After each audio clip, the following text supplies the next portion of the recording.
Hey, hey, hey.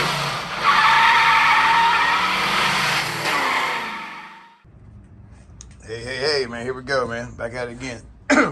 I've done this video before, but this here is going to be a breakdown of everything and the explanation of how it works in parts if it don't have voltage. All right.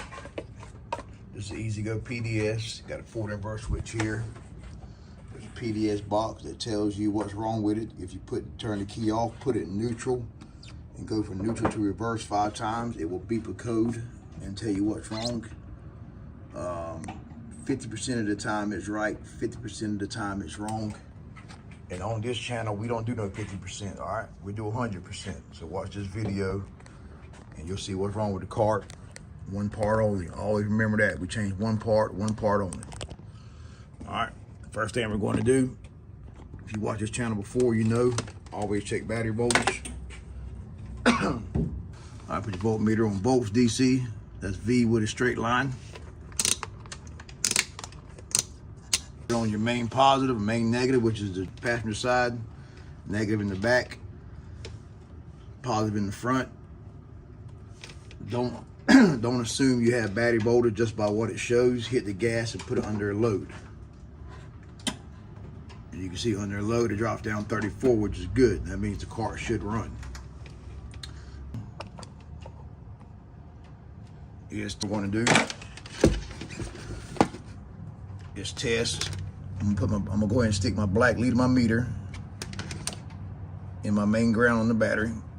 That's gonna stay there for all these tests until I tell you different. And then I'm gonna touch the battery positive, make sure we got voltage. Yep. All right. Then what I'm gonna do is test your reed switch. This here comes from the back of the charger plug. All right. You want to test this side here, which comes out the harness. The purpose of this is the charger interlock switch. That way nobody can drive off with the cart. You should have battery voltage here. All right, and you see you have battery voltage, 35 volts. Now I recommend everybody, if you have a 48 volt, 36 volt, EZGO, any cart, bypass this switch. And what you would do is just cut this here and run it to your main positive on your battery, which is right here. Just bypass it, because there's nothing but a burden, nothing but a problem. Just do away with it. If you don't have voltage there, then bypass it. If you do have voltage, I would bypass it anyway. All right, next thing we're going to do, I'm going to take, the controller cover off. 3/8 socket. You have 4 bolts. You have one here, one here, one on the bottom, and this one don't even have it. All right. Now what I do when I do these tests is I take this here and I just twist this off. Because if not, man, it's kind of in the way and it's a pain in the butt to work around it.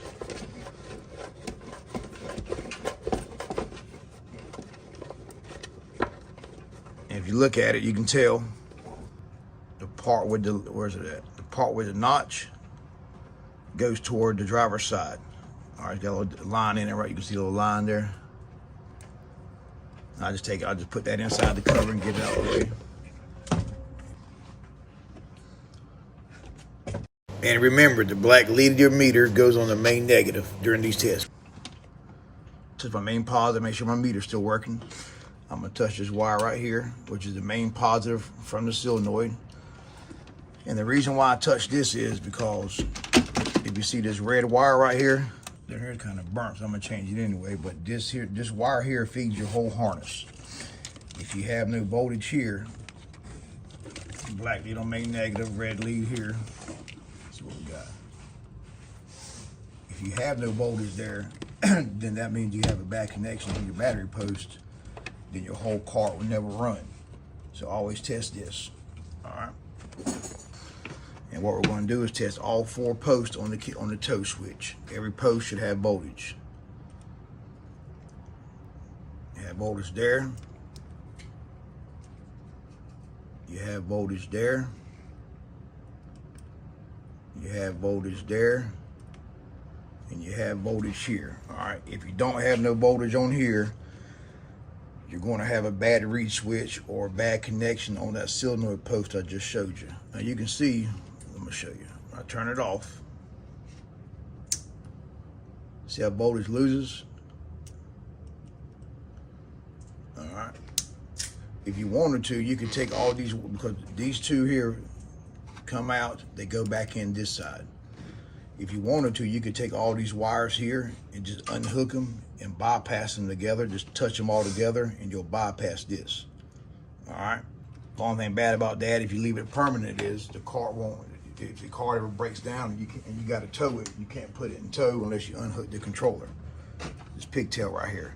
And also, if you ever unhook this pigtail right here if you ever unhook this pigtail here, make sure that you put it in tow before you plug it back in, because if you don't, you will burn the plug.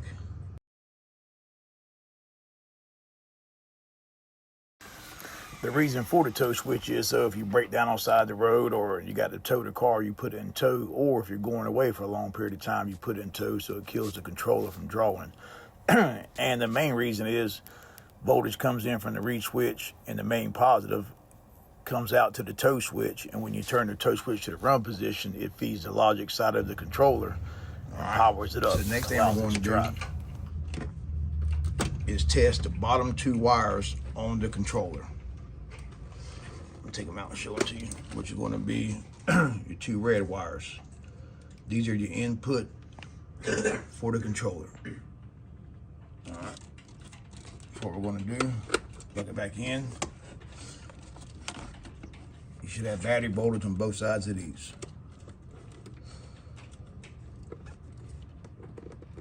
All right, turn it off. Yep, I turned it off.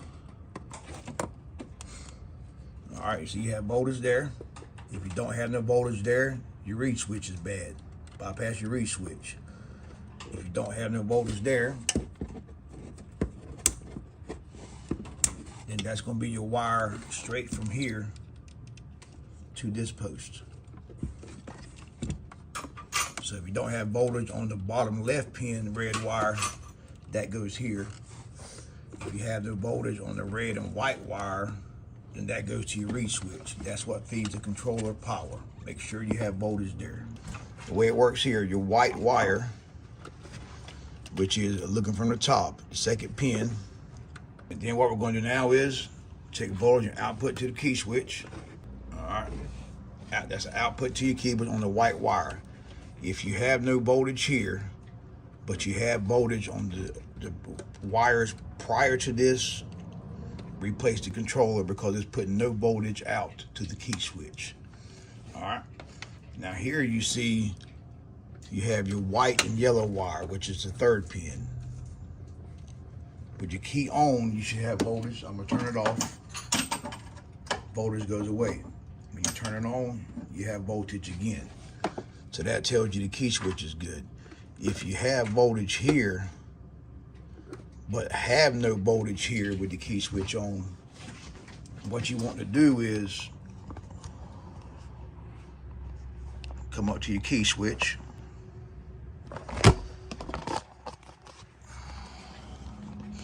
Black lead on the main negative, and you want to touch. If you look back here, you're going to have a white wire and a white and yellow wire. Let's see if we can see it. One's going to be white, one's going to be white and yellow. What you want to do is touch the white one. I'm just going to take it and just touch the spade that it plugs into. And you can see I have battery voltage there. If you have no battery voltage on the white wire, then you got a broken wire in the harness. All right, now when you turn the key on, voltage goes to the white and yellow side, which is this one. You can see I have battery voltage. If you have no voltage on this side of the key switch, but you have voltage here, replace key switch. All right, now that we've checked the key switch and consider that we have voltage there,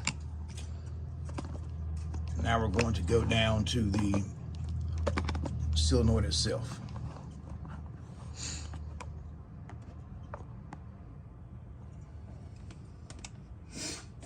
what we're going to do here, but what it does, it leaves the key switch on the yellow wire, and it comes back here. And you can see there you have battery voltage, which tells my key switch is good. If you have no voltage here, replace the controller as well. Now, if you wanted to jump that, you can just run a wire from your main positive here, little jumper wire. You can just run it there to the small yellow post on the solenoid here and see if the car will run. All right, now if everything checks good there, what you want to do is take your forward and reverse switch. Your gray wire is your output, which is the bottom right pin. Your gray wire is your output to the forward and reverse switch. All right. That means you got something wrong with the controller and not feeding voltage out. Forward and reverse switch. So then what you want to do is, if you have voltage there, you want to check your green wire in forward. Your solid green wire, not the green and black. That's just your reverse buzzer. You want to check the solid green wire. In forward, you have battery voltage. In reverse, you show a little bit of battery voltage, but ignore it. It's just dead voltage. Nothing wrong with it. You have a 4-pin harness. Black, white, green, and red. Green is the put to the micro switch on the floorboard. Red is the output from the micro switch, and black and white are the its. So what I'm gonna do, plug it back in. Same test, check my voltmeter, make sure it's working. I'm gonna put it inside the red wire. The red wire is the output from the controller to the micro switch. If you have no voltage on the red wire, which is the output, replace controller if everything prior to what I'm telling you is good. All right. So what I'm gonna do is I'm gonna move it up to the green wire, and when you hit the gas in forward, you ought to show battery voltage. All right. If you don't show battery voltage, pull your floorboard up and check your micro switch. But before you replace the micro switch, check voltage on the red wire that feeds the micro switch and make sure you got a connection. Make sure you have battery voltage there. If you don't, then your wire broke somewhere in the harness. Replace the micro switch. If the micro switch is good and you have voltage coming out the switch but no voltage up here to the green wire, then fix your harness. So then what we're going to do is test the ITS, which is the inductive throttle sensor. All right, on the white wire with the key on, I'm gonna turn the key off. Actually, the key on the whole time. So what I'm gonna do is with the key on, you're gonna have 14.5 volts. If you don't have voltage there, but everything prior checks good, replace the controller. If not, keep on moving. Now we're going to the black wire. You're going to show 0.9 volts without hitting the gas. When I hit the gas, you're going to see voltage go up, all right? It ought to go up to 2.4, 2.5, 2.7, somewhere in that area at full throttle. If it doesn't, replace the ITS. But the same thing as the micro switch though. You want to check voltage on the white wire at the ITS to make sure that there's not a break in the harness, and then you check the post that the black wire is plugged in to make sure there's no voltage coming out. If you have I've had a lot of questions about, I have 14 volts prior and 14 volts after. I have 14 volts constant on both wires. Well, that means the ITS is bad. So what I would do in that case is I would tear the floorboard up, unplug my ITS, and then come up here and check your black and white wire and see if you have battery voltage. 14 volts. If you do, then that means the controller side is bad. All right. Now for the last test here, we're going to check the solenoid. All right, on the yellow wire here, you have battery voltage. Now the way this works, if I check both sides, I have battery voltage. But the reason why, because on the blue wire, the controller shows a hot until you hit the gas. Once you hit the gas, it turns to a ground. And what I'm gonna do, I'm gonna take my red lead here, black lead here. whoa, whatever you do, don't touch them. And then I'm gonna take it, hit the gas. You can see I have battery. Show voltmeter. Can you see it? You can see you have battery voltage. If you have battery voltage there and the solenoid's not clicking, and what you could do by testing it, if you have battery voltage there, if you don't have battery voltage on the blue wire, ground and everything else that checks good, replace the controller because it's fried on the drive side. Well, excuse me, on the solenoid and the drive side. But the way you test a solenoid is black lead main negative, red lead here. You have battery voltage. If it's clicking, you just take your voltmeter, put on this side. Now you're going to show some voltage because it's nothing but reading across the resistor, because it keeps the capacitors inside the controller charged up so you don't fry it like turning on a light bulb. All right, so I'm gonna hit the gas. You hit the gas, you have battery voltage. All right, that tells you the solenoid is doing its job. Now for the last test here on the controller,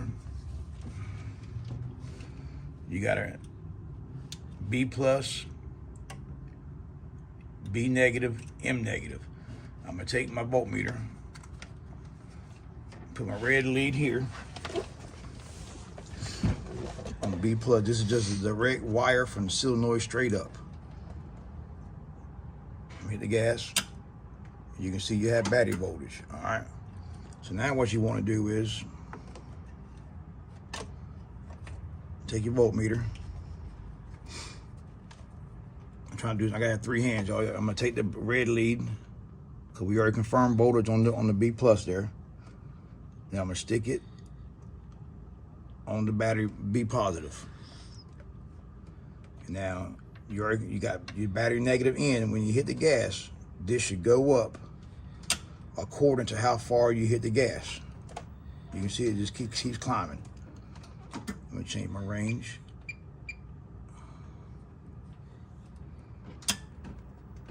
And you see it just keeps climbing the farther you go. If it does not climb the farther you go, then replace the controller if everything else checks good. All right.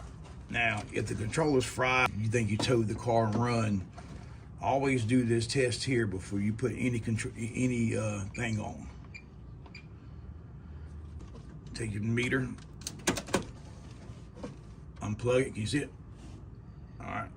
1 lead there. 1 lead there, and you hear it zeroing out. Now, it doesn't matter which one you take off, this one or this one. Take the other one, touch it to the frame, and you don't hear no noise. You don't hear it beep out.